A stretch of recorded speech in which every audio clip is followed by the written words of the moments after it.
I'm going to kick off the next hour and a half. As you may have noticed, if you're shrewd, my name is not Paul, it's Jess. And you met me earlier today. And I'll be helping MC the next hour and a half, where we're going to move from a broader discussion of futures and future risk to a specific area of hazard or particular technology, both hazard and sometimes mitigator, in artificial intelligence. And we have a great panel with us for the next hour and a half to discuss that, with time for Q&A at the end. So the keynote at the top of this panel will be from Tina Park, who is Head of Inclusive Research and Design at the Partnership on AI, and she's going to speak to us for about 25 minutes before we hear shorter speeches from our other panelists and move on to Q&A. So Tina, I will give over the floor to you. Go ahead. Hello. I initially was thinking good morning, but I realize it's technically the afternoon now. So, and given that it's a global audience, good evening as well. I would like to start by thanking the team at the Center for the Study of Existential Risk for all their hard work organizing this conference, especially doing a hybrid version, and for the invitation to engage with all of you. I feel fortunate to be in conversation with my fellow panelists to explore various ways we can identify and address the risks of artificial intelligence and algorithmic decision-making systems. I wanted to start our panel discussion this morning with thoughts on the nature of public engagement and a vision for how we can proceed if we are to work as a collective to prevent long-term catastrophic risk. The importance of closing the gap between developer and user is gaining traction within the field of AI. For some, the engagement of a diverse set of individuals is a necessary part of ensuring that the technology will appeal and work for a broad audience of users. Testing the technology against a variety of users in different situations increases the chances that we can identify issues early. The growth in user experience research teams among technology companies is a strong indicator that some degree of user engagement is valued in the development process. Public engagement is also integral to understanding the needs and wants of those who are not yet users or customers, and it's an opportunity to learn what is missing and meeting the market's needs. And for those of us who are committed to the ethical development of AI technology, engaging the public is a way to practice democratic principles, while also identifying and mitigating possible harms of AI and algorithmic systems that they may already have on disadvantaged and oppressed populations. Many of those who look to use AI, machine learning, and data science for social good utilize participatory approaches to work with communities to find technological solutions to social issues. Now, I have the pleasure of serving as the head of inclusive research and design at the Partnership on AI. PAI is a US-based nonprofit, multi-stakeholder organization, and we're dedicated to conducting research and organizing discussions, both across sectors and disciplines, to better understand the social impact of AI and machine learning technology on the broader public. I should note that we are based in the Bay Area in the US, where in addition to being one of the hubs of AI and technology development, we are regularly now facing massive wildfires and the persistent threat of the next big earthquake. So the icebreaker cartoon of all the disasters collaborating together hit a little bit too close to comfort for me. So much of my time at PAI is spent thinking about how our partner organizations, comprised of large tech companies, AI policy and research groups, as well as media organizations like the BBC who develop and use this technology in their operations, how should they be engaging the public in the design, development, and policy creation processes? Done well, accounting for those who are included and excluded from benefiting from new technology, and especially important is why, can serve as a catalyst for problem solving and the creation of solutions that are better for everyone. It also means mitigating some of the harms that AI and machine learning systems have, especially for those from disadvantaged and oppressed communities, by having those who experience some form of social marginalization, and especially those who have experience maneuvering through a world that's not designed for them, to identify and call out the harms as they are happening, if not before. I'm especially focused on how we can guide well-intentioned actors in the AI space away from what Mona Sloan and others refer to as participant washing, or otherwise banal forms of user-centered design fixated on user satisfaction. As public engagement grows in popularity among AI practitioners, what we don't want to see are things like public meetings where you discuss features of a proposed algorithmic accountability policy, but you ultimately disregard the concerns voiced by citizen advocates because they're not sufficiently technical in their experience of algorithmic systems. or where the public is limited to providing feedback on whether or not they like maybe a new swipe function in the user interface, rather than discussing how the underlying algorithm is affecting the type of content being presented to them. Instead, we push towards modes of inclusion and key decision-making processes where everyone, and that includes direct users, but also those whose lives are affected and shaped by the use of algorithmic systems, are encouraged to consider both specific features and the totality of a technology to co-create and even limit the growth of a product or system, and that they are recognized and compensated for the work that they contribute to its improvement. A lot has already been said over the years about the ways in which participatory practices can do more harm than good if they deepen the power asymmetries already present in society, so I won't spend much time outlining those. I will say that whether it's by requesting feedback that's disregarded when it's inconvenient, or by profiting off the innovative ideas generated by members of the public without acknowledgement or compensation, we need to attend to who gets to decide and who gets to benefit and shift that power. So what does this have anything to do with thinking about and addressing the long-term risk of AI? To discuss this, I want to first share an allegory by N.K. Jemisin that I've been mulling over. Titled The Ones Who Stay and Fight, this short story is a response, in part, to speculative fiction author Ursula K. Le Guin's The Ones Who Walk Away from Amelis. Like Le Guin, Jemisin describes in great detail a utopian society where everyone is whole, content, and joyous. Citizens of Le Guin's Amelis and Jemisin's M. Halat lead lives free of everyday violence and unhappiness, and lead joyful lives that we on Earth might find difficult to even imagine.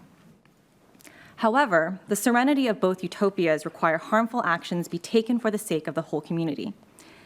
Le Guin's serene and blissful Amelis requires one child to suffer alone and filthy in a basement underneath the city, to live a life absent of any kindness or relief. If anyone were ever to even speak a word of kindness to that imprisoned child, the whole Amelis would be undone. In Jemisin's Halat, darkness, hate, and evil are kept out of the community through the work of social workers, whose role is to both contain the spread of dangerous information, usually that being knowledge from other non-utopian worlds like ours, that might threaten the well-being of the community, but also to fight to heal those who might be infected with that knowledge. Le Guin's Amelis hides the harm upon which everyone else's contentment is built. Those who face the violence upon which their community is built and are unable to reconcile that injustice enacted upon the child, they walk away and they never come back to the community. A purposely ignored shadow threatens the longevity of Amelis, and the citizens of the city are ultimately degraded by their willingness to acquiesce to injustice for their own comfort. Le Guin notes that even if a brave citizen were to finally act and address the atrocity in the city, free the child from its imprisonment, the degradation of the child would be such that it could not know real joy. It would already be too late to save either the city or the child. Jemisin's Halat, on the other hand, addresses the harms which threaten the serenity of the society immediately and with vigilance. The social workers work diligently to combat the contagion of violent ideas, not through brutality or willful ignorance, but by nurturing those who are infected with persistent care and a sense of accountability. They do so to prevent the harm from metastasizing into a larger, long-term one. Jemisin and Le Guin's stories are especially interesting to me because the threats to their respective utopian societies feel incongruous to the scale of impact. Entertaining a dangerous idea from a non-utopian society or a kind touch to a miserable child can destroy the balance of a community. Similarly, the risks associated with AI technology feel unpredictable, including the relationship between the source of harm and the scale of its impact. For example, somewhere in Google's image recognition algorithm's training dataset, data was somehow labeled in a way that led the algorithm to eventually identify photos of Black people to be tagged as images of gorillas.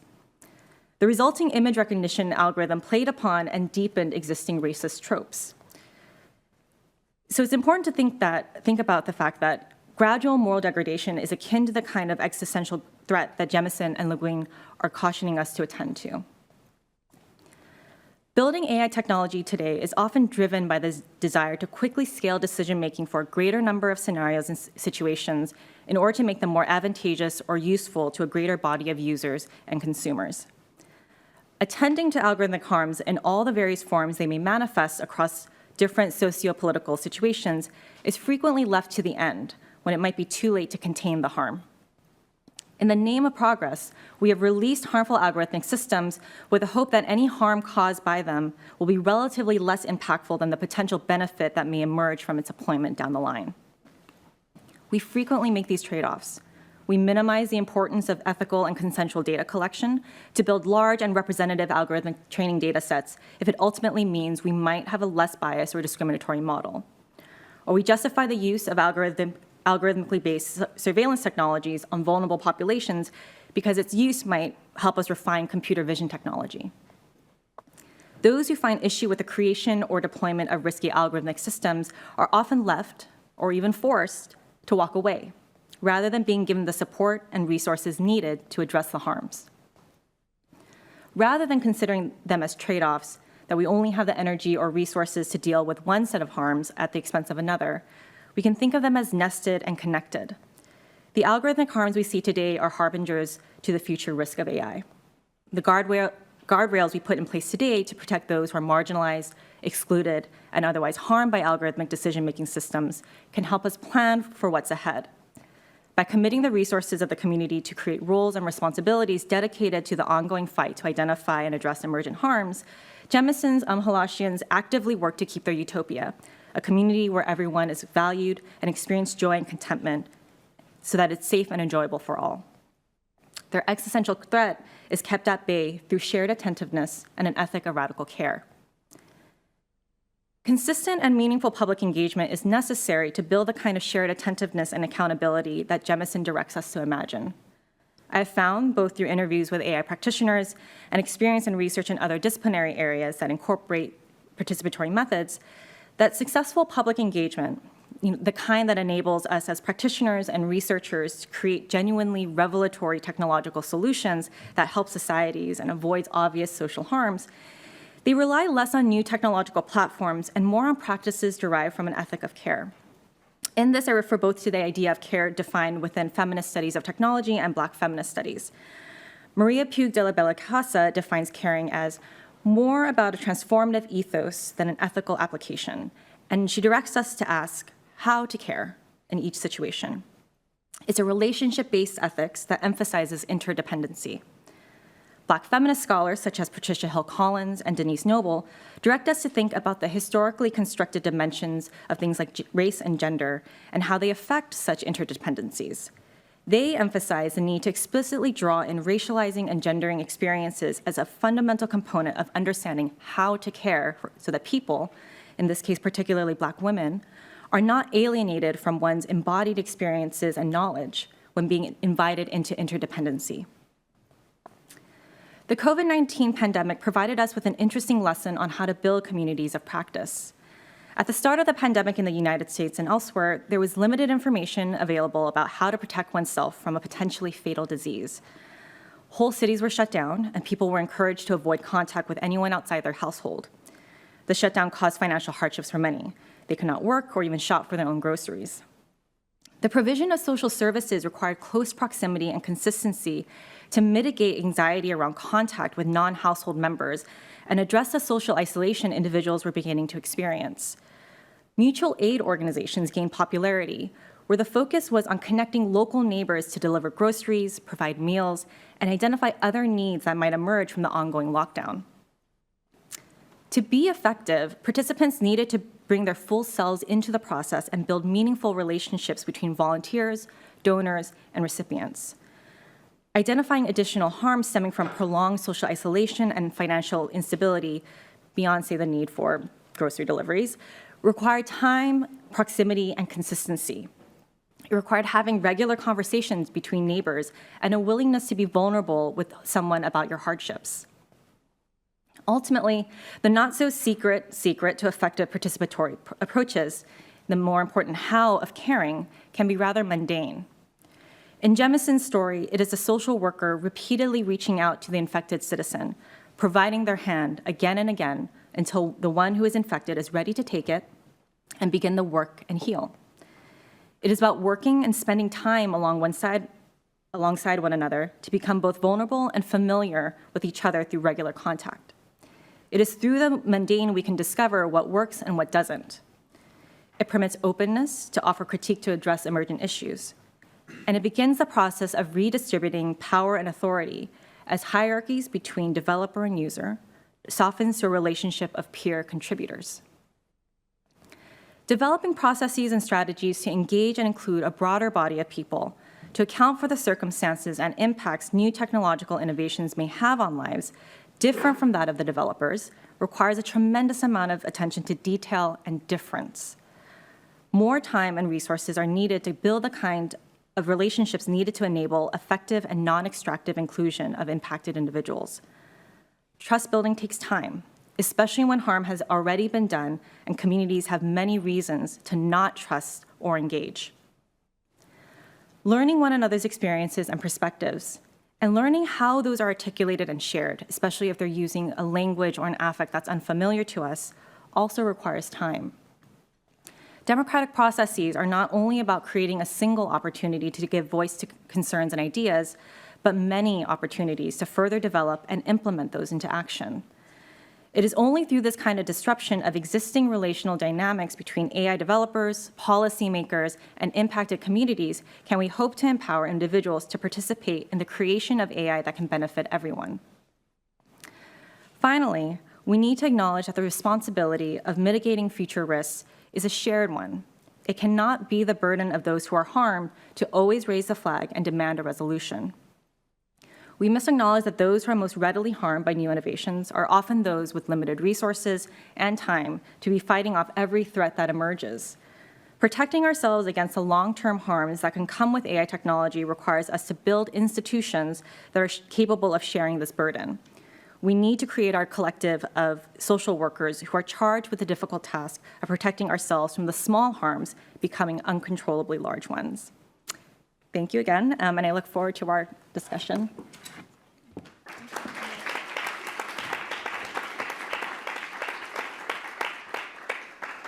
Thank you so much, Tina, for making such an eloquent case for the requirement for the hard work done to manage the long-term challenges of AI. We now have 3 speakers who'll be speaking slightly more briefly. So Jess, David, and Shahar will each speak for 5 to 10 minutes, and then we'll take questions and answers. So if you're on Discord, please, you can start putting the questions in now, but we'll only get to them after we've gone through all the speakers. So next up is Jess Whittlestone, who is currently head of AI policy at the Centre for Long-Term Resilience. However, Jess was previously senior research associate with us at CSER in the AI Futures and Responsibility Programme, which still continues apace. And she's going to give us a bit more of an overview of now how she sees AI policy from her new position. Thanks, Jess. Thanks, Jess. Yeah, great to be here. I'm going to give like a bit of a bigger picture perspective on sort of risks from AI and how we think about them and what might be needed to tackle them. And I think it would be nice maybe in the Q&A to try and bring that back to some of the issues Tina was talking about around where inclusivity and participatory processes are important. So I've been working in this field of AI risk for about 5 years now. And when I first came into the field, it was very much motivated by this feeling that AI seemed like a thing that was going to be kind of broadly a very big deal for society, was likely to have very large impacts. But I also had a lot of uncertainty about what the biggest risks were and what we should be doing about them, and very much came into the field wanting to figure that out. In some ways, that's still kind of where I am now. I'm still not in a place where I would say, this is the one biggest risk that we should be most concerned about, and this is what we should do. But I do feel like it's been possible to make progress on kind of thinking more analytically and systematically about the different sources of risk and how we can develop policy and other kinds of interventions today that are robust to kind of all the uncertainty we still have about AI. So a lot of the work I've been doing trying to think about, a lot of the work I was doing at CSER was trying to think about different kinds of future risks from AI. And a lot of that was trying to do so in quite an exploratory way, not necessarily trying to predict the likelihood of a specific occurrence or a risk, but more trying to say, can we think systematically about different future possibilities and then use that to inform decision-making today? A lot of this work was done in collaboration with Sam Clark, who's sitting over there. So he gets some credit for some of the ideas I'm going to talk about.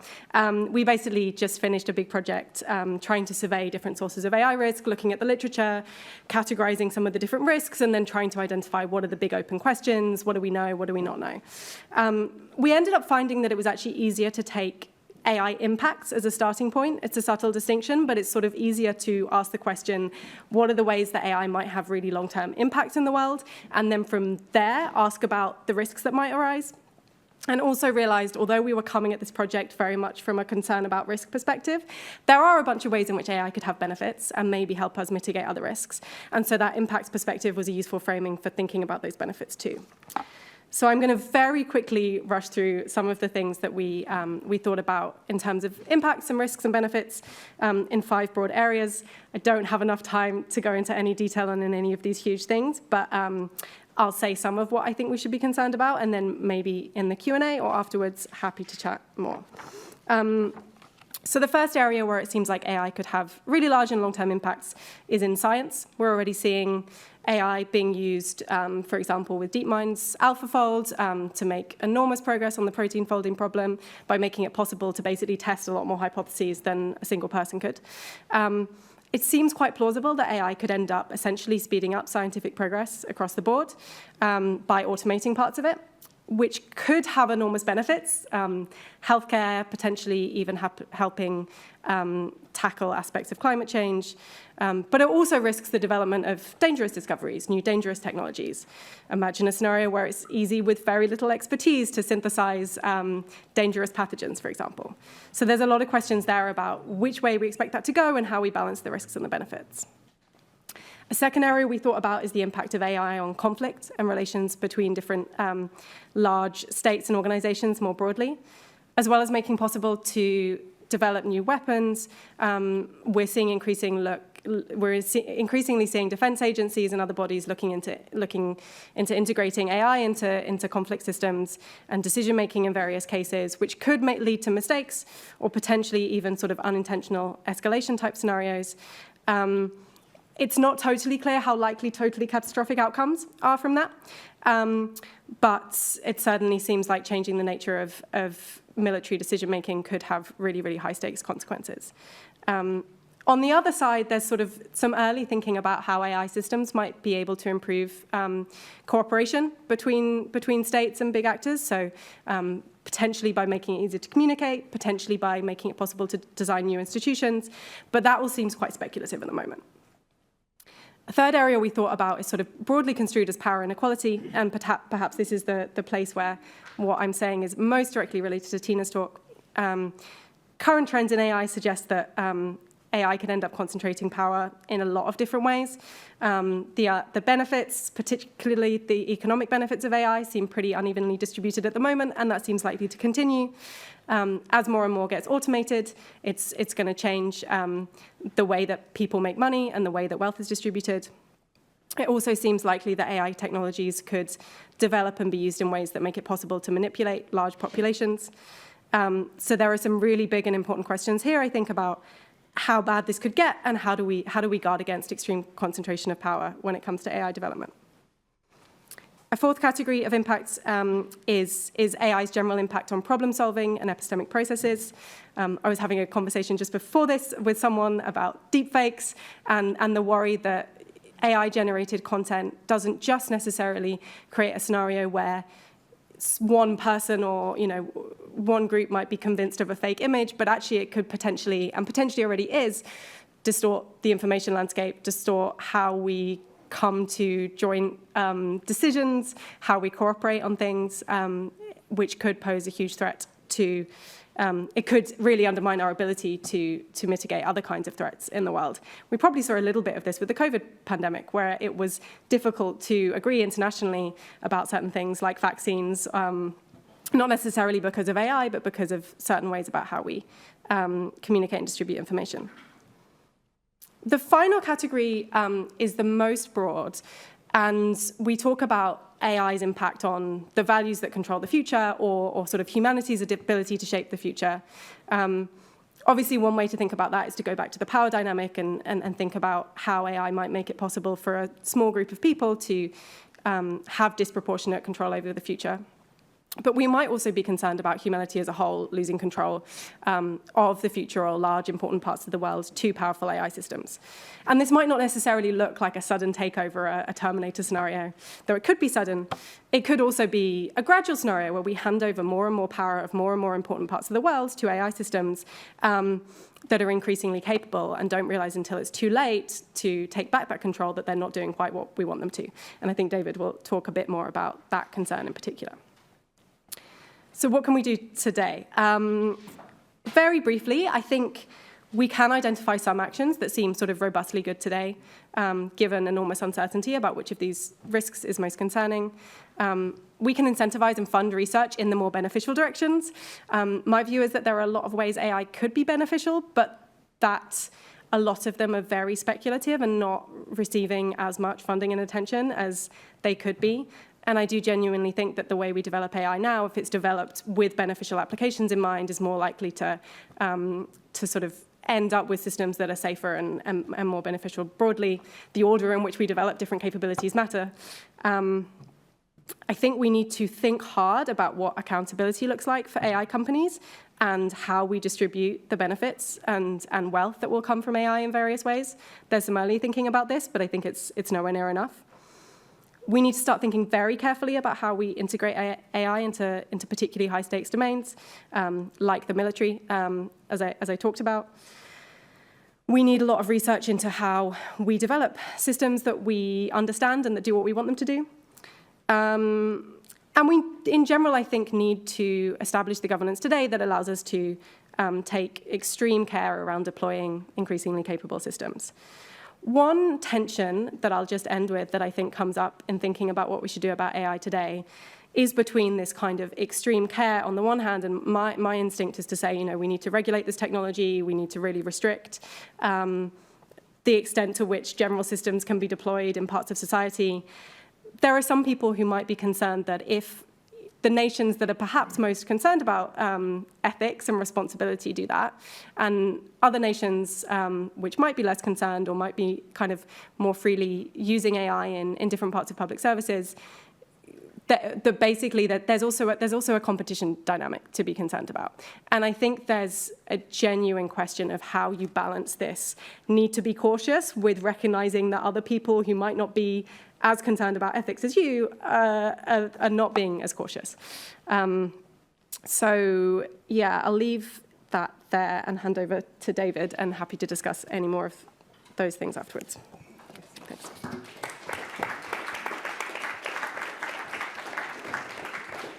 Thanks, Jess. And I think David had some slides. I'll very quickly, while those are coming up, introduce David Krueger, who's University Assistant Professor in the Department of Engineering here at Cambridge. And he is a machine learning expert focused on AI alignment and deep learning. He's also very interested in AI existential safety, including the governance that Jess referred to earlier and global coordination thereof. He's going to speak to us about deep learning, scaling, alignment, and existential risk. David, to you. All right, thanks very much, and thanks for inviting me. Thanks, everyone, for being here. Really happy to be talking to you today about all this stuff. Yeah, so I guess I'm going to try and touch at least a little bit on all the 4 things in this title here. And I'm going to start off by just telling you a little bit about my experience in this field. So I've been working on machine learning and deep learning and alignment and existential risk for about 10 years now. And so that means that it was 2012 when I first sort of got involved. And the reason I got involved is because I saw some of the incredible advances that occurred in 2011 and 2012 in the area of deep learning. And that was really right around when the world started to get interested in deep learning and started to talk about AI again instead of just talking about machine learning. And before that, it was, 50 to 100 people in the world who were working on deep learning. Now it's basically the entire field of AI, which has also grown, many times over to having like 10,000 people at our largest conferences. And I think the majority of people there and the majority of papers are using deep learning in some way. So I want to give just, actually, before this, I'll say one other thing has happened during this time, which is that the community has really started to pay attention in a serious way to these ethical concerns, these societal impacts of AI, and including this idea of out-of-control AI systems, and in particular, systems that are out of control and are smarter than us, and so we're not able to, take control back from them, potentially. And that was something that actually had interested me before I heard about deep learning and before I got into the field, because I had heard some of the arguments for why this would happen, and I found them pretty plausible. And so I'm going to try and explain just at a really high level the basic worldview there, which is, I think, getting back to the theme of forecasting, really how people who have been thinking about these risks have been trying to forecast the future is based on a very sort of abstract and simple model about things like AI is going to keep getting better. At some point, it's going to be better than people. Once that happens, and by better, I mean smarter. Once that happens, we might not be able to control it. And just these basic principles that I think, depending on your intuitions or perspective, might seem entirely obvious or might seem really off base. So anyways, this is just a little illustration of some of the progress. So when I got into the field, we basically didn't know how to generate images of anything well at all. Then we had this rapid progress to generating very large photorealistic images of human faces. And more recently, in the last couple of years, we have now moved on to see AI systems that can generate images not just of human faces, but of sort of arbitrary things. Here's a system that OpenAI came out with, I think, just a couple weeks ago, where you can type in some phrase, and you get a picture that corresponds to that phrase. So this is really impressive, especially when you think about just 10 years ago, we couldn't do anything like this at all. We've seen similar progress in a number of areas in artificial intelligence, maybe most notably natural language processing and the ability of AI systems to generate text that looks plausibly like it came from a human, that solves tasks that can be expressed and solved in terms of text. And this is, I think, maybe particularly notable because there's this idea of the Turing test, which historically has been one of the main proposals for how we might tell when we have something that is really a human-like or human-level intelligence, or general intelligence, people sometimes call that, has been, can it carry on a conversation with the human not being able to tell that they're talking to an AI system. Anyway, so this is all very impressive. We're seeing this massive progress, and I think it does raise the question, has raised the question for a lot of people, like, how fast is this actually going to go? How much farther do we have to go? What's going to happen when we have AI systems that are smarter than people? One thing I want to point out, though, is even though we have this incredible progress, we still see that we don't actually understand how these systems work very well. We're not able to control what they do very well. So the other example might have been very impressive. This is a little bit less impressive because I asked for a green stop sign in a field of red flowers, but it still made almost all the stop signs red. And this one is not even a stop sign at all. And so, these models can do really incredible things, but they don't always do what we want. And in fact, we don't really know how to get them to do what we want. So, in some cases, it gives us more or less what we want. In other cases, it might not. And we also don't know what those cases are. So, until we've tested the behavior of the system in a very particular scenario, we don't know how it's going to behave in that scenario. And even if you change things just a little bit, like maybe if I removed the word in this prompt, you could get an entirely different result, and we can't really predict whether or when that's going to happen. So it's really important in the long run, and well, in the immediate term already, I should say, but maybe increasingly important in the long term and increasingly difficult in the long term for us to understand and control AI systems. And there's one basic reason that I want to give for this, which is that requires human labor. And these systems are very large, very complex, and they're created through a learning process that we understand at a very high level the basic principles of, but we don't understand the particular details of the system that results. So we're talking about a system that has billions of parameters, which are real value numbers, assembled in some way, and we need to figure out how can we even understand what the system is doing, given that it's just this giant thing that is very hard to analyze.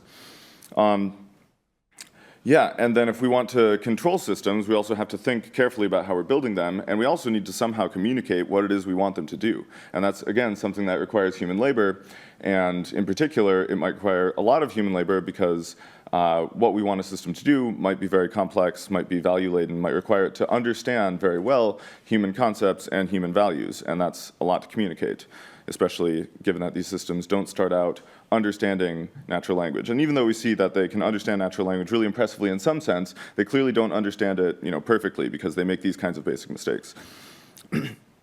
And so as we look forward in time, going back to this forecasting theme, AI systems are going to continue to get better as the amount of compute and other resources, data, and hardware resources generally going into them scales up. This is what we've seen in a really big and impressive way so far in deep learning. So one of the most interesting and important things about deep learning is that as you add more data and as you spend more on computation, you get more and more powerful, more and more intelligent systems. And I think recently people have been surprised.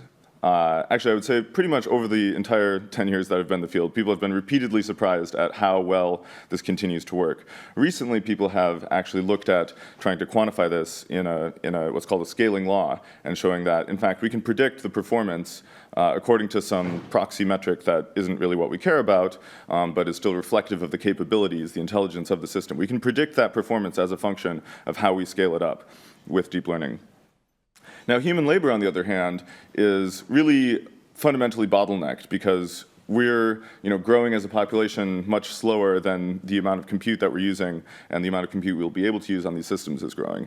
And so even if right now we have enough labor that we could build something like this utopian society that you're describing, where we have a serious commitment as a society and lots of labor going into ensuring that these systems are developed and deployed responsibly, in the future I think that's likely to not even be technically possible given our current understanding of how we're able to inspect and audit and vet and design these systems safely and responsibly.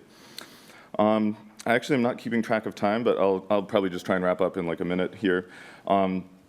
So what do we need to do about this? I've sort of spoken at a really high level about wanting to understand and control AI systems.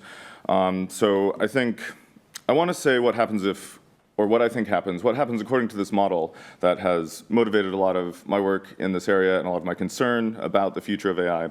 What happens if we don't solve that problem? So I think if we don't solve the problem, it doesn't mean that we're not going to deploy these systems. So if we don't have systems that do exactly what we want, we'll use systems that do roughly what we want. And that optimize proxies like click-through rate or GDP, or maybe even like self-reported happiness is not a good enough proxy for actual happiness, these sorts of things. And those proxies are going to impose externalities on the world because they will fail to capture everything about human values. Even if we were to have the control and development of these systems be entirely democratic, we would still see that they're not doing exactly what we want. And I think that basically, so I want to say that we will build these systems using proxies like this, even if we sort of all look at it and agree that in some sense it's a bad idea. It'd be better if people didn't do this. I think we don't have enough coordination internationally to prevent this kind of irresponsible AI development right now.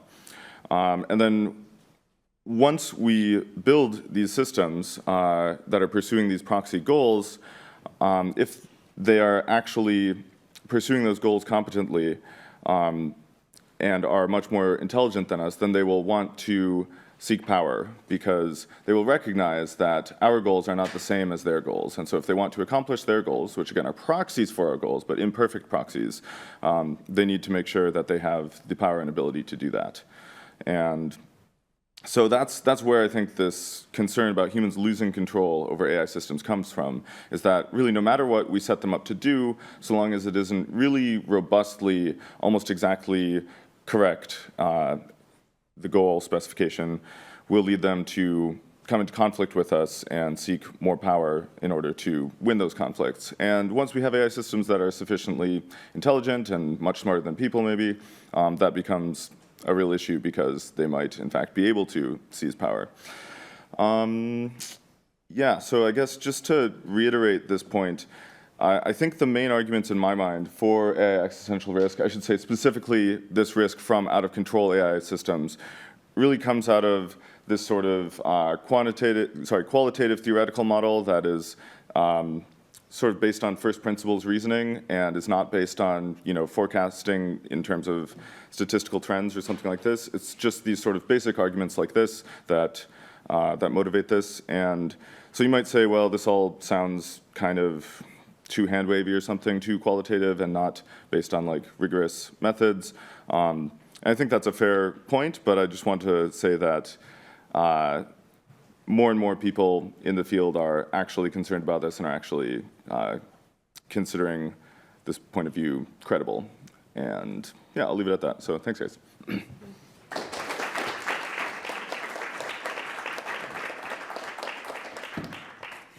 Thank you, David. And we're doing very well for time, actually, so we'll have lots of time for Q&A, and Shahar will have plenty of time to speak. So yeah, up next is our colleague at CSER, Senior Research Associate Shahar Vin. Shahar's research examines challenges and opportunities in the implementation of risk mitigation strategies, particularly in areas involving high uncertainty and conflicting interests, such as AI. And he'll be speaking today about his work developing role-play games, I would say, although I probably shouldn't use the word games, at least role-play to explore extreme risks. So one of those mechanisms that the other talks have asked for. Go ahead. I think that would just stay up anyway. Yeah, that's fine. I'm not using slides. Thank you so much. Thank you to my previous panelists for outlining the problem or the problems, and there are many. So we've been working on this project called Intelligence Rising. There are, in fact, a few people in the room who have contributed to this. It's great to see those faces here. So let me first give you a taste of what it's like, right? Maybe you are a PhD student in the UK studying machine learning in a top-notch university, and your course coordinator told you that in a week's time you're going to be doing this participatory workshop on AI strategy roleplay.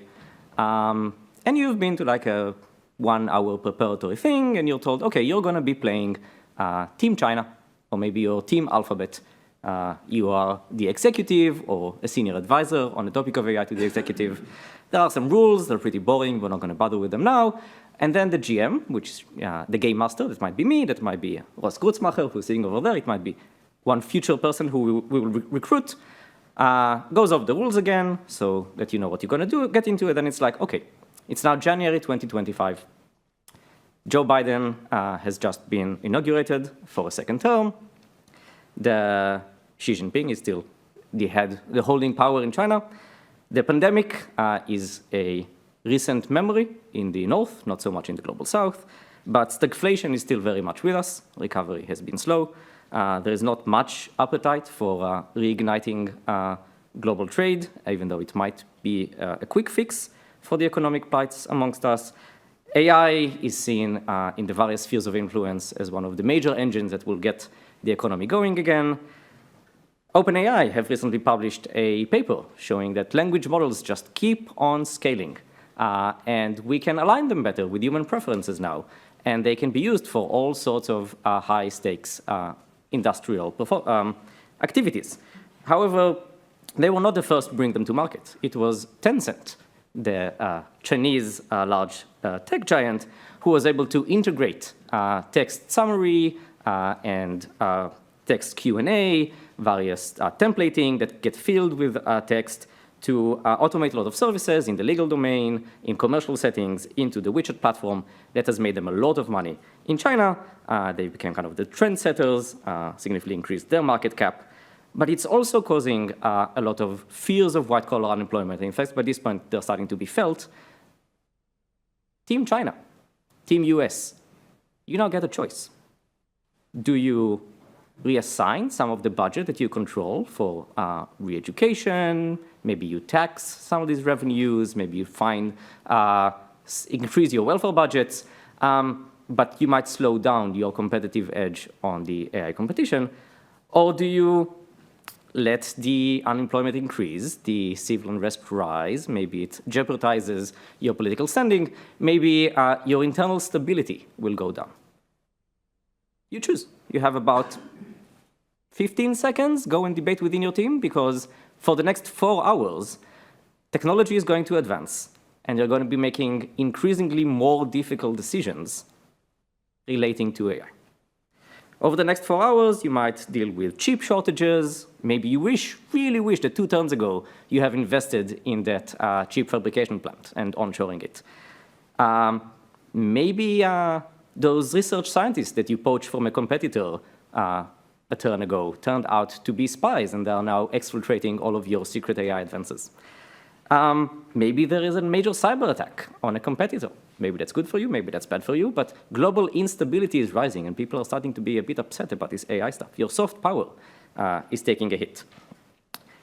What happens when the possibility comes to apply AI to these new weapon systems, and there are geopolitical tensions? Taiwan state is still not fully clear at this point. Do you use them? Do you not use them? You are the person with the power. If you are Alphabet and the US government comes to you and says, we are very worried about what Russia is doing, will you develop some new lethal autonomous weapon systems for us? What do you say? What do you say if they say, well, we know that you care a lot about this race for general intelligence that we don't really understand, but you seem to be spending a lot of money on it. We'll help you with that. Just do this little thing for us. And what happens when, at the very last turn, everyone knows that radically transformative AI, right? The kind of AI that David has been pointing at, the kind of AI that once we have in place, we will not be able to go back from. And one of your competitors is probably going to invest a lot, though they're being quite secretive about it. Do you rush to negotiate? Do you launch a large cyber attack? Do you just think it's better for them to rule the future, even if they have slightly different values than you?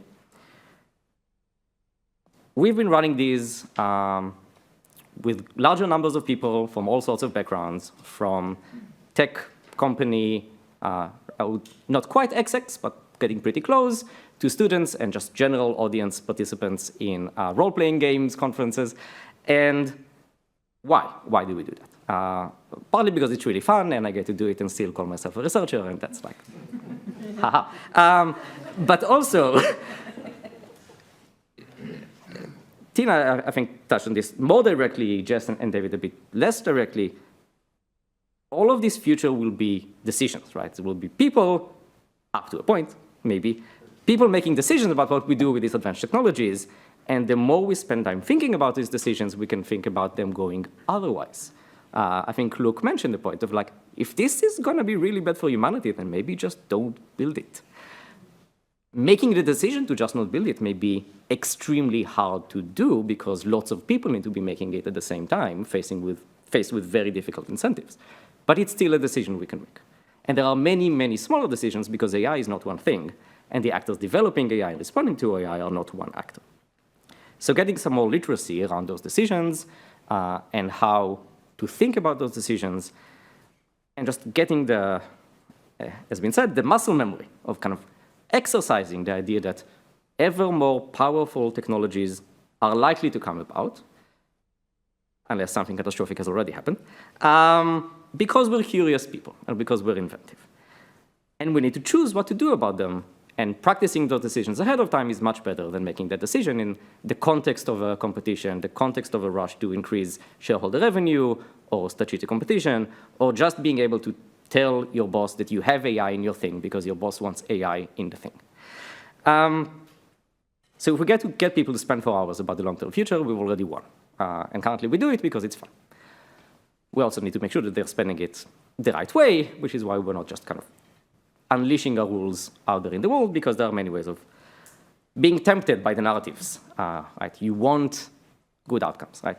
You don't want to kind of have slowly built up to your big victory, whether it's collaborative or competitive, and then, oh, we just ran this experiment, and it turns out that this system gained self-consciousness and is now turning the world into paperclips. That's not a really fun story. Unfortunately, based on our current understanding, we can't rule it out. And so we occasionally do throw it in as a curveball for the narrative that we built. So being quite careful about the narratives we make, being quite deliberate with who we engage in those narratives, but also getting people to think that, power is not equally distributed. There are very large actors, US government, Chinese government, various tech companies, maybe future actors will come on the scene, maybe the EU will find its way back into being a very major actor within AI, maybe through regulation. What will they do? How will they respond? can we think about ways that their decisions will go very badly, and can we warn them about it, and can we get people who are currently students but in the future will become major leaders making better decisions today? We chose something that looks a little bit like wargaming because it is very good at being generative. You rub against people who are deliberately seeking ways to undermine what you are trying to do, because this is their way to win. This is a way of expanding the future of imagination that we're exploring. It's been used to very good effect in the interwar period. So General Limits talks a lot about how all of the naval wargaming that they did for the Pacific eventually led to the fact that the Americans were not surprised by anything that the Japanese did following Pearl Harbor, other than the kamikazes. And the kamikazes were terrifying, but ultimately didn't sway the outcome. So they came in very prepared. The way they came in very prepared is they knew pretty well the specs of all of the ships. They knew the terrain. They knew roughly how they will respond to each other in combat, but there was a lot of uncertainty. And they played it hundreds of times with different people, keeping iterating over the same future, the same conflict, trying to find out better and better and better solutions, or identifying the really bad ones and teaching the students who will then end up serving those ships to avoid them. We wish we could do the same with the people who will end up making decisions about AI. And we start low, and we gradually go up the chain, and we talk to people about these techniques because we think they're useful. We also think that they complement very well the more analytical side of research. So if we just came and we did it, as we did about 4 years ago, just coming up with interesting stories that are loosely tied to the understanding of how AI will develop, you end up with lots of fun ideas, but not very useful or realistic ones. It takes a lot of effort staying up to date with the research trends, talking to the, understanding the incentive structures for CEOs, for tech developers, for academia, reading the capabilities, showing those trends that David have shown, to really be able to resolve the actions for the players, showing what the outcomes of decisions are likely to be, while still leaving room to be surprised by what the players bring in and the dynamics between them. So there is a loop, I think, between, on the one hand, doing a lot of very rigorous analytical research, and there are, I think, by now, many identified interesting questions in the field of AI strategy. Compute. How will it be governed? Does it matter? To what extent? Data, talent flows, antitrust, commercialization, different promising lines within AI. All of these questions merit analytical attention, applications to science, Jess has pointed out many of them. But then we also need to realize that all of them are happening in one world with real people making real decisions. And so closing the loop, having people reflect on them, helps drive attention to the ones that we think are going to matter more, and also educate about this growing body of literature. And so it's a mixed research and communications tool. People always ask, how do these things end? We've only run a few tens of them so far, so I can't really tell you because I think we're really early in the process. And unfortunately, there's still a lot of control that the game master brings into this, and so kind of they end the way we want them to end because they have an education element to them. Many of them end in key actors realizing the importance of aligning these systems, putting a lot of effort in. We set a difficulty level such that they can just about make it, and so they do deploy aligned systems, and we get a pretty nice utopia. Many of them, they roll the dice, and the alignment is just not good enough, and the world ends up in flames. A few of them, they realize that there are really significant tensions about these very powerful systems. They launch horrible things against each other, whether in the cyber domain or in the real domain, and sometimes the AI saves them from themselves. And sometimes along the way, just one company makes a lot of money and buys out everyone and just makes themselves the complete rulers of the world. And I think we've only begun to scratch the surface of all of the interesting features that we're going to have. And so this is very much a work in progress. I think it's a very nice complement to what Tina is talking about. We're looking at very high-power actors, quite far into the future, and we're trying to make those decisions go well. They will only go well if they take into account very low-power people, their concerns, preferences and how to get those recognized by the people very high in power.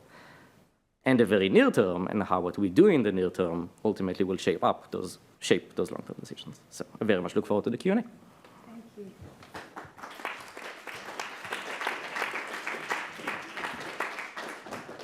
I'm actually going to move to the other end of the table. And I've been asked that we just use one of the mics to get your name to the audience. So you know which one to use. Sorry, this is very loud. So while you guys were speaking, there was a very active discussion on Discord, including a few multi-part questions, one of which I'm going to start with and go through. But what I'll do is just go through little bits of the question at one time rather than hitting you with 8 sentences at once. So our first question that we had from Discord was from Ray Taylor, who's from Allfed. And he kind of had, the first one is a 2-part question. So he was wondering, is AI safety a fidelity problem or a weakest link problem? And to kind of exemplify what he means by that, he said, if, as I assume, it is will increasingly be the latter, i.e. a weakest link problem, is the urgent priority AI safety implementation systems and agreements at the political level, rather than never-ending expansion of fundamental research led by IT teams. So I guess he's asking there that, you know, what's the balance between the strength of global governance systems and the expansion of research-led safety work. David, I thought I might ask you this question first, as it seemed a little bit aimed at some of what you said. Yeah, sure. Should I bring this forward, or can people hear me all right with it right there?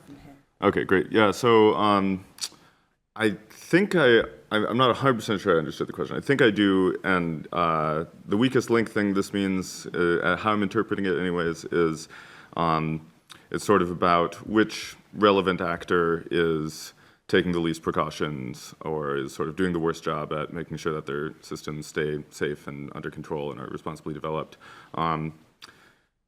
So there's a lot of disagreement about this when I talk to people. My own personal view is that it's more like the weakest link thing, but I think it's really hard to tell. The reason I think it's more like the weakest link thing is because I'm sort of mostly focused on the out-of-control AI scenario. And I think when we're thinking about out-of-control systems that are sort of almost necessarily going to be much smarter than people, I mean, there's another form of loss of control where we have distributed systems like global capitalism, I put it in quotes because, but anyways, that maybe aren't actually serving the interest of humanity, but there's no one like locus for that. But in the scenario where we have a single AI system that is really sort of in control and people are no longer in control and no individual organization is in control, I think that can happen from a single actor, and I think it's likely to happen from a single actor because I think there's going to be fairly extreme trade-offs between how powerful your system is and how aligned it is. And by aligned, I mean, you know, under control and doing what we want. And that just falls out of my understanding of how these systems are built, how machine learning works. I think in order to get the most out of all of these computational resources, you need to give the system you're building as much data as possible, as much freedom to select actions sort of as it sees fit in order to accomplish its goal. And so I think a single actor who suddenly decides that they want to do that instead of, say, thinking very carefully about restricting their AI to operating within one well-understood domain where we actually know how to control it and keep it, you know, doing what we want, could build a system that is much more powerful than everyone else's system, and that single system could, you know, suddenly be in this position of effectively taking over the world. Yeah, so in that sense, we need everyone who has the capability of building such a system to be sort of on the same page and agreeing to, you know, what might be actually quite a high bar in terms of the development practices they use, the kind of systems that they are unwilling to build because they recognize the risk inherent in doing that. And a single, you know, defector, as it were, could really threaten that whole system, assuming we manage to get such a system in place in the first place, which I think that's what good futures look like in my mind, is one where we're able to control the development of the technology. Sorry, it's a little bit long-winded answer, but I hope it was at least on point to whoever asked this question. It was. Does anyone else want to speak to the same? I have a half-formed thought. So I think partly this question was a bit also like what I was getting at with this sort of caution versus competition tension, which actually is a frame that I stole from Holden Karnofsky.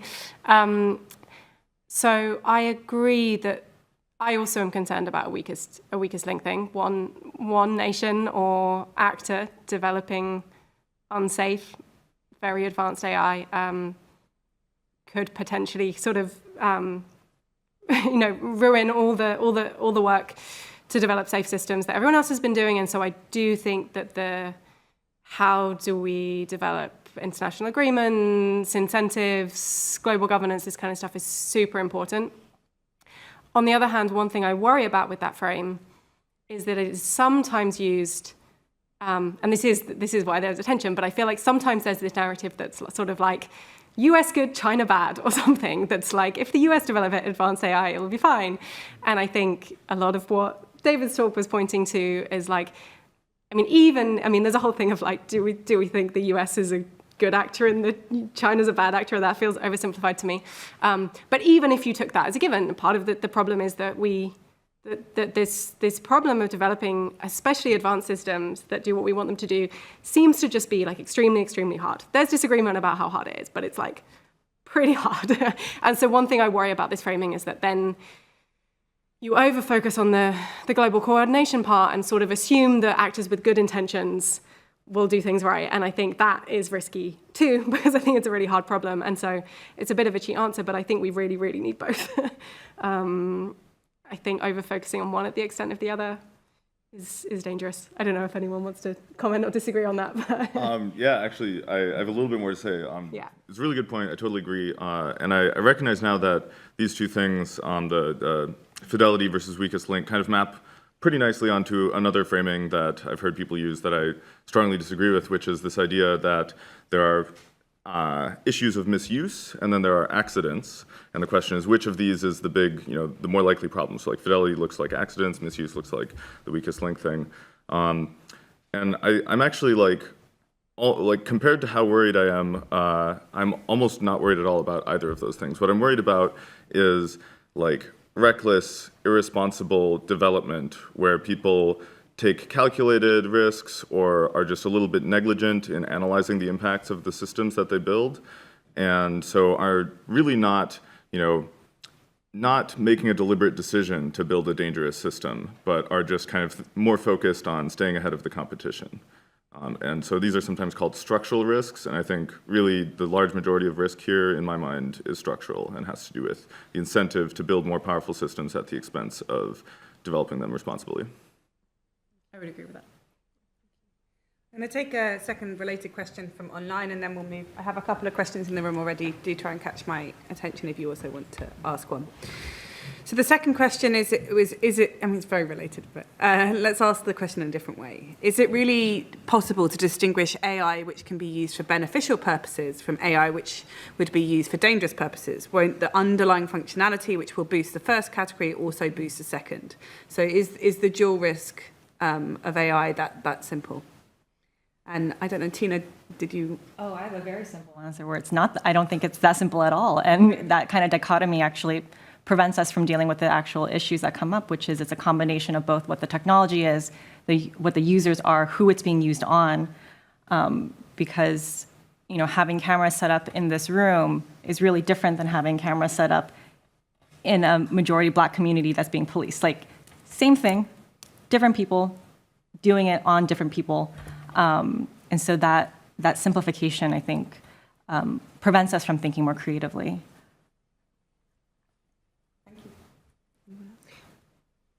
I guess I would add that definitely on the level of the technology, I don't think you can easily distinguish. There are some capabilities which might be more likely easier to use for harm or easier to use for good.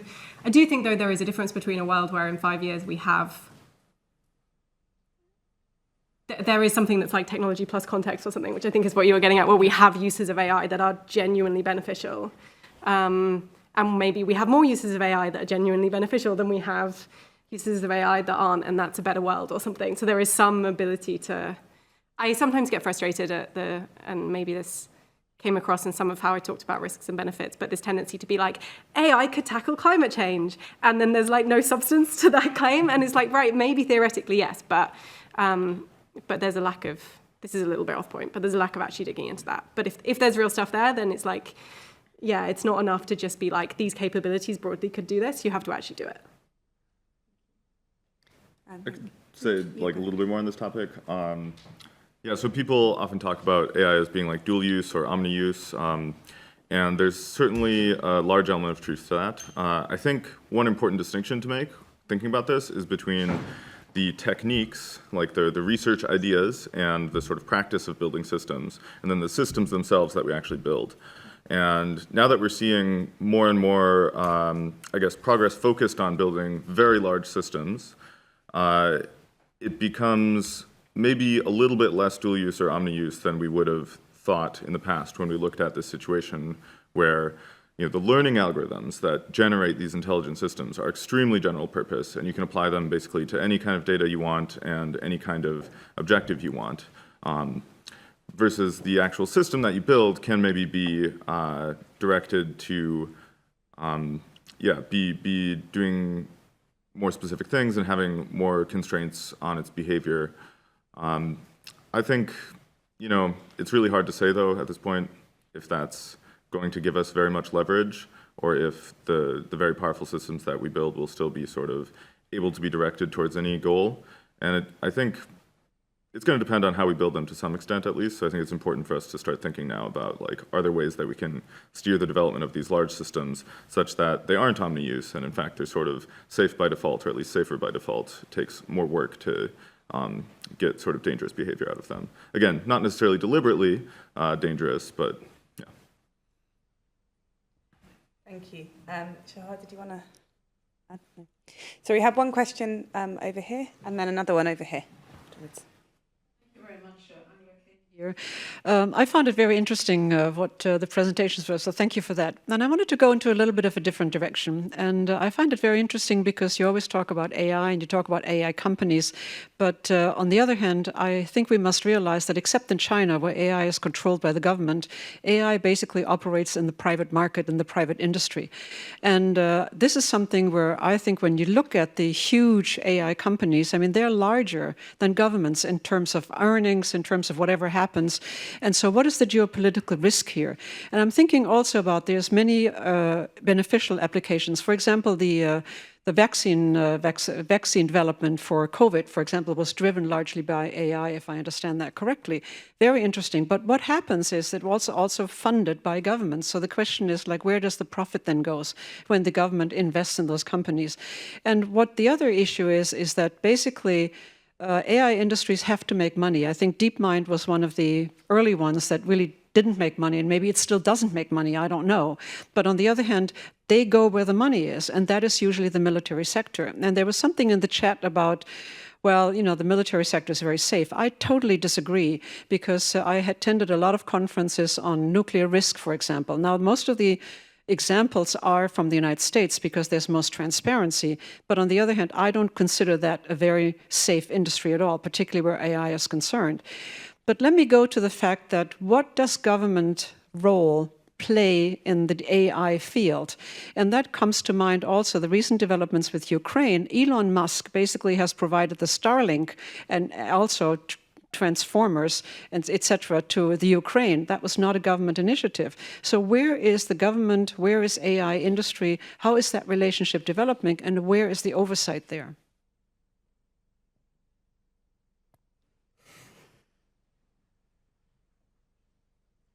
I can take a stab at it. It's a huge question. Okay, let's first start with where we are and where we maybe want to be, because these are quite different, right? So I have a habit pretty regularly on checking the leaderboard for companies by market cap. And if you look at the top 10 companies by market cap at the moment, you will find predominantly either tech companies or chip manufacturers with, I think, maybe 2 exceptions, one oil company and one kind of general investing company. This didn't used to be this way. These companies are now, several of them are above $1 trillion in valuation, a couple above 2 trillion, because they have been able to tap into Moore's law and convert computing and the fact that you can leverage computing in all sorts of ways to effectively create very powerful monopolies. They might be called dynamic monopolies. They might have other ways of naming their economic position, but basically they have a lot of power and they're in a position to leverage the power to have even more power. Largely, that has been seen as a good because the people who use those products and services enjoy them. Often those products and services come free at the point of consumption, though with various other costs to society or to users and their privacy. And now those entities have a lot of political power. They spend a lot on lobbying. They have a lot of power to shape tech governance. I think Tina can say much more than me about how the vast majority of tech governance is small decisions that get built into products, not big decisions about the kind of things that laws get passed about. And they make sole decisions about all of these things. It is at their leisure to decide whether they want to engage affected citizens in these decisions or not. This does not seem like an ideal situation. This is not the first time in the history of humanity that there have been very powerful companies wielding a lot of power because they have been able to grow a lot because of an innovation. The history has largely been to understand that there is potential abuse of market power or real abuse of market power, and either break them up or regulate them or kind of see them as utilities or find other ways of readdressing those problems. I think there's been a big question of, I think there is increasing understanding that this is an when, not if question. There was the idea that let them go and let them get us all of the shiny stuff and then we will regulate them. And maybe we are starting to hit the when. In Europe, certainly, also in China. I think maybe the laggard is the US here, actually, not some of the people, some of the regions we tend to consider as the villains. Regulation is tricky. Badly informed regulation can do more harm than good, but that's not a reason not to try. And not just try, but do. And the details of which I'm going to defer to people who know much more about the current landscape. But I think what we can bring from the foresight angle is asking, what are the decisions that we make now when we really think that what we can do with computers today is a tiny fraction of what we will be able to do with computers by the end of the century? How do the regulations and institutions we put into place now shape what we will end up being able to access by the end of the century? We talk a lot about the unintended consequences of technology. Moving into the unintended consequences of regulation, not as a way of stopping regulation, but as a way of getting smarter regulation, is I think where a lot of the money is at now. And yeah, I think that's such a core question, and I think our tendency is to think about multi-regional or even national level policy and having to come to a singular agreement around policy, and we have to enforce it. We have to be as large of a monopoly as a government in order to deal with monopolistic tech companies. But I think something that's interesting that's happening in the US, where we can't even come to very much agreement around basic principles around how we want to regulate this space, there's interesting things happening at a very local level. So the state of Illinois, for example, banned as a state, as a single state within 50, facial recognition technology. And that small state, relatively speaking, affected how technology companies can now behave there and now sort of elsewhere because they're trying to build scalable technologies. And so they don't want to create just one thing specific for Illinois that they can't utilize everywhere else. Similarly, in the state of California, which is a much larger state, they passed consumer protection laws around data privacy. And that's affecting, in addition to GDPR, affecting how tech companies are behaving with consumer data. And so similarly, we can keep thinking about these smaller decisions that are being made at much more localized levels that do end up having an impact on how these technology companies behave. And it doesn't, I would love to see much larger scale coordination, international, federally, even in the US. But as we get there, we can also think about these localized decisions that are protecting our citizens, that are protecting people, without having to go through the whole trial of trying to come up with agreement on really big issues that we are still discovering and uncovering sort of the intricacies around. Thank you. Jess, if you want to add from your perspective? Yeah, I mean, I think it's a good question, and I think threading across everything we talked about is this issue of the companies that are developing advanced AI at the moment don't have the right information, incentives, accountability necessarily for us to be confident that they're going to do this really hard thing right. And so I think, I mean, I mentioned it, yeah, I think it's a really key question. And I guess as Tina was speaking to, it needs to, this question of how do we make sure how do we change the accountability, incentives, information, all of this stuff that's feeding into AI development so the outcomes look better, is a really, really key question. And I think it's one that we have to come at from a few different angles. There's what can governments do? What's the role of the public? How do you, or sort of, smaller communities, how do you leverage that to raise concerns and create pressure?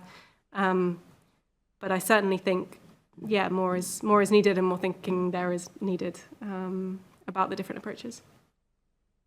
Thank you. For the sake of time, David, we can come back to you.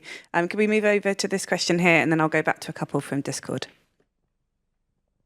Well, thank you very much. Robert Folger, Center for Apocalyptic and Post-Apocalyptic Studies, Heidelberg University.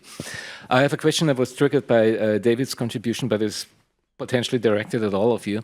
The scenario you painted, the AIs getting out of control, taking over control, posing an existential risk, has been anticipated by cultural imaginations by far, no? I mean, this is Sprawl, Trilogy, Gibson, all these sort of things. So this is then my question. You described your approach also a qualitative approach, which is, in my understanding, also a hermeneutic process, no? You have a horizon of expectations. You come with your baggage, also as a cultural baggage, in assessing what is going on at the moment. So this is then the question: is this sort of cultural imagination, is this a factor in assessing and also predicting what's going to happen in the future? Is it really a factor in this? And I mean, a factor, is it giving people, and I mean people as scientists, but also politicians, good ideas, bad ideas? Is it actually making them more cautious, or is it actually, I don't know, inducing them to take more risks? It's definitely a factor. I mean, I think you obviously can't rule that out. It's hard to know how much it's affecting the way you view things. I guess, yeah, the AI takeover scenario is certainly a classic one. There's also, a decent amount of science fiction exploring more like harmonious relationships between AI and humans, and all sorts of other examples. I guess I tend to think none of the AI depictions of AI in sci-fi are very good. I think they all most all get something big wrong. But I'm actually more of a fan than I think a lot of people in the field are of the way AI is depicted in science fiction, because I think it gives some ideas to people about, some of the things that might happen and what they might look like, and gets people thinking about it. Yeah, I think, but the way that, I guess I want to make really clear that the way that we, and by we, I guess I mean me and other people, most of the people I know who are working full-time on existential risk from out-of-control AI, think about this is not really well captured in any of the sci-fi depictions, I would say. So one of the important things is that sort of the motivation, the reason that an AI would get out of control is often in science fiction depicted as some sort of innate thirst for power, or hatred of humans, or resentment, or something sort of innate to AI systems. And I actually don't think that it is at all innate to AI systems. It may be something that is in a sense, innate to the most powerful AI systems. So I think we'll be able to build systems, I believe, that don't have any of those motivations and do not seek power. I just think that those systems will not be very competitive against ones that have more freedom to influence the world in whatever way they deem suitable to achieve their goals. So I think it is something that we may have to, probably have to put in there in some sense. But we don't have to tell the AI system, I want you to take over the world. We just have to tell it, I want you to maximize the value of my portfolio or, the value of my company over the next couple of years. And from that falls out these incentives to have more power. Yeah, so I guess that's probably all I want to say about that. Jump in really quickly. So George, I think it was Georgetown Law recently hosted a conversation with Japanese AI researchers to talk about a Japanese perspective on responsible AI. And one of the interesting things that they brought up was that, yes, there's a different cultural background regarding it, but there's also a different socioeconomic one, specifically a demographic difference, which is that there's a large aging population and a much smaller proportion of working age people. And so the turn towards an acceptance of AI technology in Japan is driven by a different kind of necessity than what we're dealing with, say, in the United States, where there's such an anxiety around job loss, where in the case of Japan, they explicitly want caretaking jobs for the elderly to be taken over so that they can honor their elderly, they can be taken care of without having to bring in other, not have the labor to be able to do so effectively. And so it's both sort of the cultural origins around sort of how we think about acceptance of new things, of how we can control the things that we create, but also sort of the socio-political demographic features that play into how much we need and want and think we can control these things and for what purpose. Thank you. So the next question we had online was a very short one, and maybe a short answer as well, which was from someone called, with their surname Hanbury. If we had an AI system that is smarter than people, what does smarter actually mean in this case? Which I think is a lovely, simple question for clarification. And then I think I'll go to Anders, who again I have online, but is sitting over there, and get him to ask his own question. Okay, everyone's looking at me. I'm actually curious what other people here would say to that as well, but I actually, so people talk about this a lot, what is intelligence? What does it mean to be smarter than a person? I admit to being somewhat confused by people's confusion about this, because I think it's a fairly common sense, intuitive thing, I guess. So that's not really a great answer, but I'll just say a little bit about how I think about it that might clarify things. Because even people who I talk to in the field, even people who are working on the same problems I am, don't always seem to have the same conception to me of AGI, artificial general intelligence, which is mostly what I think about in terms of smarter than people, is a system that is general in the way that humans are. So all the AI systems that we've seen so far, there's been an increasing generality, especially with these recent text models. They can do a huge array of different tasks that all have to do with text, but these models still are entirely constrained and restricted to acting in this text domain. And now you might be able to translate text into actions in the real world or actions in a game or decisions. And there's even some work on doing that, expanding the generality still more.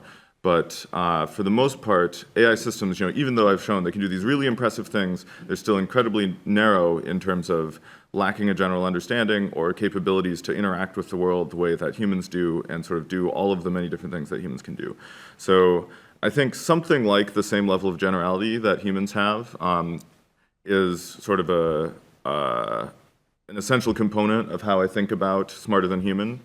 And then beyond that, it's basically just, would this thing do a better job than a human at any particular task? And so if there are very few or no tasks that really have, a high degree of relevance or strategic importance, that humans are still able to do better than machines, than AI systems, then I would say we've reached this point of smarter than human AI. Thank you. And next to Anders. Thank you. So then I think historically we have seen a growth of kinds of artificial intelligence. The traditional idea was always the black box in a computer under your desk, or maybe the butler robot. But gradually we expanded that. It's not just narrow versus general AI. The language models are demonstrating that what's in some sense an extremely narrow AI that doesn't even understand the world and is dumb as a pile of rocks can still demonstrate that some non-trivial problems can be solved by piles of rocks that don't even understand the true problem, which is kind of chilling for us because we're probably all doing the same thing. Similarly, there have been these generalizations like comprehensive AI services where it's not so much a thing as a system. It might be an artificial intelligence as an application or a service. So generally, when thinking about forecasting AI, have we been maybe too narrow about thinking about these kinds? And that's, of course, a fairly leading question. The actual question is, are there any good ways of developing foresights about this very broad front of very possible systems with stakeholders that doesn't just get dissolved into endless possibilities and scenarios about any combination of the above possibilities? I can take a stab at that, and then you can have better answers. So I'll start by saying, thank you, Anders, for contributing to Intelligence Rising. That is one of many reasons why we do include comparative AI services as kind of a main competitor to this kind of unitary artificial general intelligence as an end state of the game. And there is really interesting dynamics that come from the fact that you have these two options, and which way you choose to go has a lot of strategic complexity to it. I think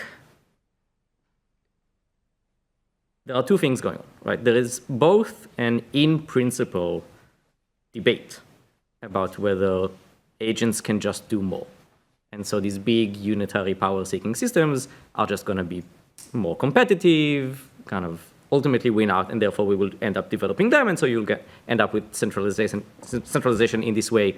And ultimately they will outperform the kind of highly competent babblers that are the language models of today.